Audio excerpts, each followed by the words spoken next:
Quick trigger warning, I'm going to be talking about things like blood, medical procedures, and reproductive organs. If these topics make you feel uncomfortable, feel free to keep scrolling. My name is Jessica, and this is part 14 of my endometrial cancer journey. I am a board-certified music therapist. I use music as a means to achieve non-musical goals for my clients. On May 2nd, 2025, I learned that I had endometrial cancer after about 5.5 years of trying to have a baby. It was a very stressful time. In order to help myself cope, I created a playlist using music I enjoy that would also encourage me. I was very intentional about the music I selected for this playlist. You can check out the link in the description to see the whole playlist. One of the songs on this playlist and my number one on my top 10 list is the hymn Trust and Obey. A couple of years ago, I went to a women's retreat with the women from my church. The theme was hymns and how scripture and truth are revealed through them in our lives. Women gave testimonies about trials in their lives and how a specific song reminded them of God's love and gave them hope. After that retreat, I started exploring and listening to hymns a little more.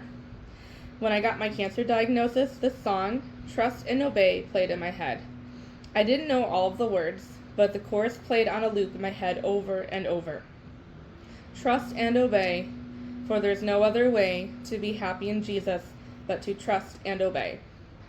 We were quickly referred to an oncologist-gynecologist who ordered an MRI and CT scan.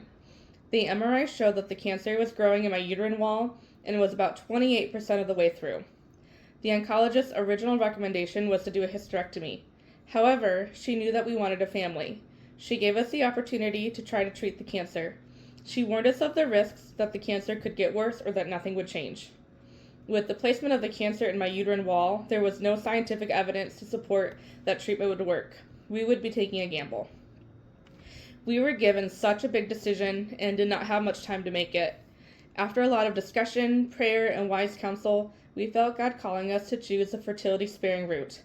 It was a huge risk, and I was scared. There was the risk that we would put all of this work in to try to treat the cancer and end up making a bigger mess or wasting our time. While making this decision, the song kept playing in my head. Trust and obey, for there's no other way to be happy in Jesus but to trust and obey.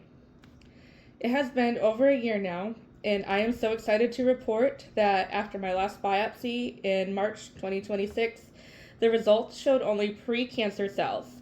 We're getting ready for another biopsy and praying for no cancer. We are excited to soon be cancer-free, but now we have another problem. Finances. Money is tight. Cancer has made finances even tighter. Our insurance doesn't cover fertility treatment. We have done some advocacy and fundraising, but we are nowhere near where we need to be to reach our monetary goals. I'm going to be transparent. I have been struggling lately with doubt. I keep thinking, what if we made a mistake? What if we are in over our heads? It feels hopeless. We did all this work, but we don't have the money to follow through on fertility treatments. I wonder if I misheard God. I wonder if He still wanted me to choose this path, but maybe had another ending in mind for me. I am filled with conflicting feelings. I am excited to get rid of the cancer. I am also so scared for the future. During this time of uncertainty, God is still calling me to trust and obey. Even though the path before me is still difficult and uncertain, I am still called to trust my Father. He has a plan. He knows what He's doing. I just need to trust Him.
would like to invite you to be part of our journey and help create a miracle.